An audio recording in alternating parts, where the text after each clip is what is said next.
네, 첫 번째 큐브의 키워드는 왜라는 키워드를 가지고 왔습니다. 성접대 뇌물 혐의로 기소돼 징역형을 선고받고 복역 중이던 김학의 전 법무부 차관이 8개월 만에 석방됐습니다. 대법원이 징역 2년 6개월을 선고한 원심을 깨고 사건을 서울 고법으로 돌려보내면서 보석을 허가했기 때문인데요. 그 이유는 무엇인지 오늘 사건 큐브는 두 분과 함께하겠습니다. 김성수 변호사, 오창석 시사평론가와 함께하겠습니다. 어서 오십시오. 예, 김학의 전 차관과 관련된 재판 일지, 재판 과정을 좀 먼저 저희가 좀 짚어보도록 하겠습니다. 김학의 전 차관은 먼저 윤중천 씨로부터 1억 3천만 원 상당의 뇌물과 13차례의 성접대 받은 혐의가 있고요. 2003년부터 11년까지 자신의 스폰서 역할을 한 건설업자 최모 씨 4,900여만 원을 받은 혐의도 있습니다. 1심은 김 전 차관의 혐의 전부에 대해서 면소 혹은 무죄 판결을 내렸지만 2심은 김 전 차관이 받은 스폰서 뇌물 4,900여만 원 중에 일부를 이제 유죄로 본 것이죠. 4,300만 원을 유죄로 받고 징역 2년 6개월에 벌금 500만 원, 추징금 4,300을 선고한 바 있습니다. 그런데 오늘 이 유죄 판결에 대해서도 재판을 다시 하라 이렇게 대법이 고법으로 돌려보내게 된 것이죠. 자, 결정적 이유는 무엇이었을까요, 김성수 변호사님? 예, 이 사건을 조금 더 설명을 드리자면 결국은 1심에서는 이 모든 혐의에 대해서 무죄 또는 면소의 판결이 있었다가 이제 항소심에서 2년 6개월의 징역이 선고가 되는데 그 이유가 이 혐의들 중에 이 최모 씨라는 사람으로부터 스폰서로서 돈을 4,300만 원 정도를 뇌물로 받았다는 거거든요. 네네. 그렇기 때문에 이 뇌물수수죄가 적용이 돼서 결국은 징역 2년 6개월이 선고가 됐었는데 대법원에서는 이 최모 씨 관련 혐의에 대해서 이 인정을 할 때 이 중요 증거 중에 하나로 이 최모 씨가 항소심 법원에 나와서 한 증인신문이 있습니다. 이 증인신문을 할 때 이제 진술을 하지 않습니까? 내가 이런 경위로 뭐 이렇게 주게 되었고 그렇기 때문에 이 부분이 뭐 뇌물이라고 생각한다라든지 아니면 뇌물이 아니다라고 생각한다든지 이런 식으로 진술을 했을 텐데 그 핵심적인 증거라고 볼 수 있는 이 증언 자체가 이 증언을 하기 전에 조금 뭐 검사가 사전 면담을 했었기 때문에 이 부분 관련해서 신빙성을 담보할 수 없어서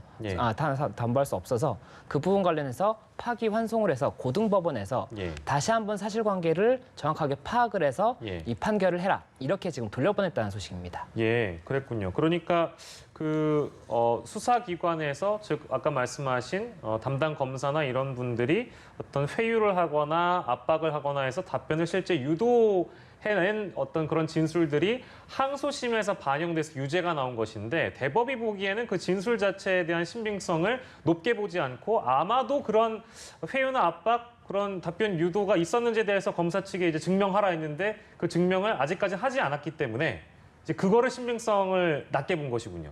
예, 맞습니다. 지금 말씀하신 내용 거의 그대로 이제 사실이라고 보시면 되는데 결국에 이게 형사소송이라는 것 자체가 어떤 거냐면 쟁점이 사실관계가 뭔지를 특정을 하는 겁니다. 이 객관적인 사실이 뭔지를 정하고 객관적인 사실에 의거해서 어떤 형벌을 적용할 수 있는지 이거를 판단하는 게 형사소송이라고 할 수가 있는 건데 이 객관적인 사실 자체가 사실이 아니라고 한다면은 판결 자체가 그러면 위법하겠죠. 왜냐하면은 죄를 범하지 않은 사람이 죄를 범한 것이 될 수도 있고 죄를 범한 사람이 죄를 범하지 않은 것으로 될 수 있기 때문에 그래서 이런 사실관계 특정이 굉장히 중요한 부분인데 이 사실관계를 특정할 때 뭐 물적인 증거, 뭐 이런 범행 도구라든지 이런 것도 중요하겠지만 인적 증거라고 해서 이 증인신문을 통한 증언도 굉장히 중요한 부분입니다.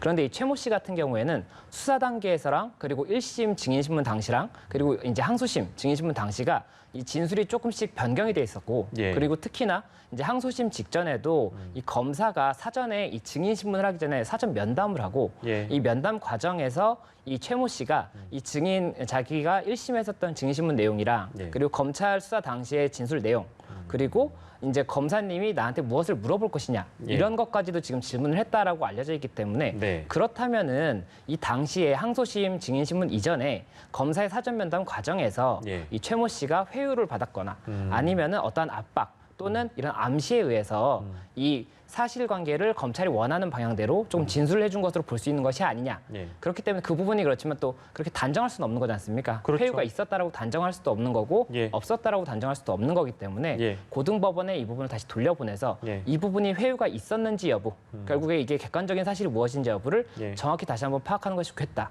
이렇게 해서 파기환송을 한 것이고 예. 그리고 현재 알려진 바에 따르면 대법원에서 이 파기환송이랑 같이 예. 지금 김학의 전 차관이 구속이 돼 있었습니다. 서울구치소에 네네. 작년 네. 10월부터 이제 구속이 되어 있었는데 예. 지금 오늘 보석 결정을 이제 보석 신청을 받아줘서 오늘 아마 이제 출소도 될 거라고 하니까요. 예. 그 부분도 조금 새로운 소식이라고 볼 수가 있습니다. 결국에 정리한 차원에서 파기환송심에서는 그 진술을 받을 때 수사기관의 압박 내지는 회유가 있었는지를 검찰 측에서 증명하는 것이 쟁점이 되겠네요. 그렇다면? 예, 그렇기 때문에 이제 검찰에서는 어떤 부분을 고민하게 될 것이냐면 이 수사 당시, 그러니까 사전 면담 당시에 회유나 압박이 없었다는 걸 증명을 해야 될 거기 때문에 예. 검사가 당시 사전 면담에서 어떤 내용이 오갔는지에 대해서 뭐 네. 경위서라든지 아니면 그 부분 관련해서 증인 질문을 추가로 해서 이 부분 이제 진술이 신빙성이 있다라는 것을 예. 입증하기 위해서 이제 좀 추가적인 노력을 해야 될 것으로 보이고 예. 그리고 이 최모 씨의 진술 자체가 예, 예. 객관적인 사실이라고 한다면 예. 이 당시 사전 면담 당시에 굉장히 뭐 강한 뭐 회유나 이런 것이 있어서 불법 증거가 되지 않는 이상은 네. 결국에는 사실이 인정되는 거에는 무리가 없을 수가 있거든요. 그렇기 때문에 검찰에서는 이 당시 사전 면담의 경위에 대해서도 증명을 해야겠지만 예. 이 최모 씨의 진술 자체가 객관적인 사실이라는 걸 증명하기 위한 뭐 증인 신문이라든지 다른 예. 증거가 있는지를 조금 더 추가적으로 확보를 할 가능성이 높을 것으로 보입니다. 예, 증인의 법정 진술에 검찰 측은 영향을 미치지 않았다는 것을 이제 증명을 하게 되는 그 재판이 파기환송심이 될 가능성이 높다.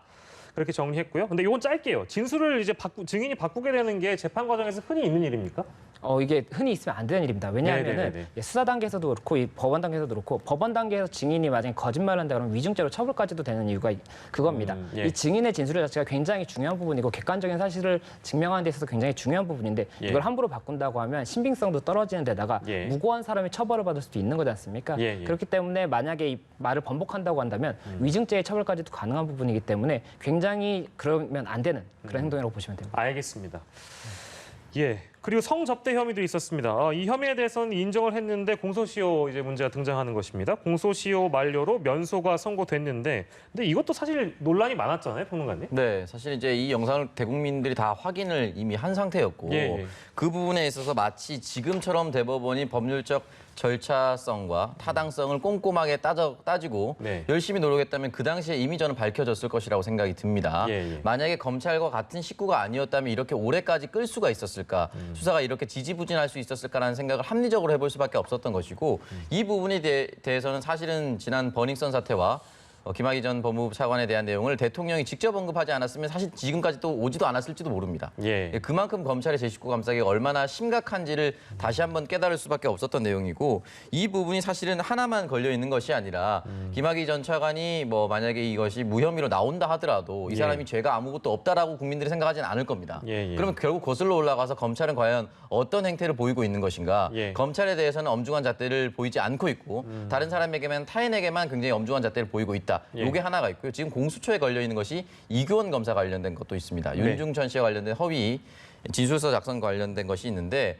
이토록 꼼꼼하게 김학의 전 차관을 풀어주려고처럼 보이는 이 행동들이 왜 계속 나오는 것인지에 대해서는 국민들이 의아해할 수밖에 없을 것이다. 이 부분에 대해서는 사실은 이제 법률적인 판단이 아직 끝나진 않았지만 국민적인 입장에서는 모든 것이 다 불법이고 잘못됐다는 것을 다 확인한 내용이거든요. 이 부분 왜 이렇게 오래까지 끌고 있는지는 참 이해할 수가 없습니다. 알겠습니다. 성접대 의혹은 결국에 공소시효 만료로 면소가 되는 것이고, 이건 이제 저희가 이 주제 넘기기 전에 짧게 두 분께 공통적으로 여쭤볼 건데요.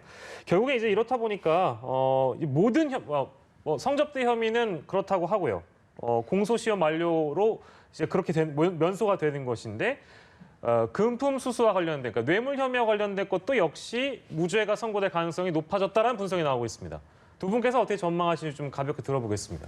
예, 아무래도 항소심 이제 파기환송된 환송심에서 이분 검사가 결국에는 이 최모 씨의 진술이 객관적 사실이라는 걸 증명할 수 없었기 때문에 이 증언이 굉장히 중요한 증거가 됐을 것이고 네. 결국엔 그렇다면 이 증언의 객관적인 신빙성을 담보할 수 없다라고 한다면은 무죄가 선고될 가능성이 아무래도 높기는 하지만 네. 그래도 또 다른 뭐 증거가 나올 수도 있는 부분이 있기 때문에 예. 당장 단언할 수는 없다 이렇게 볼 수 있을 것 같습니다. 알겠습니다. 오창석 평론가께서는요? 일단은 뭐 증거재판주의이기 때문에 증거가 뚜렷하게 나오긴 해야 되겠지만 일단은 건설업자라든지 최모 씨라든지 무언가에 접대를 했다는 것은 얻기 위함이 있었을 것입니다. 성접대로만 과연 끝났을 것인가? 예. 금품수도 분명히 있었을 것이라고 합리적인 추론을 해볼 수밖에 없는 상황인 것이죠. 예. 그런 부분에서 만약에 이 부분까지도 무죄가 선고된다라고 했을 경우에 과연 법은 만인 앞에 평등한 것인가에 대한 생각을 해볼 수밖에 없다고 생각합니다. 예, 알겠습니다.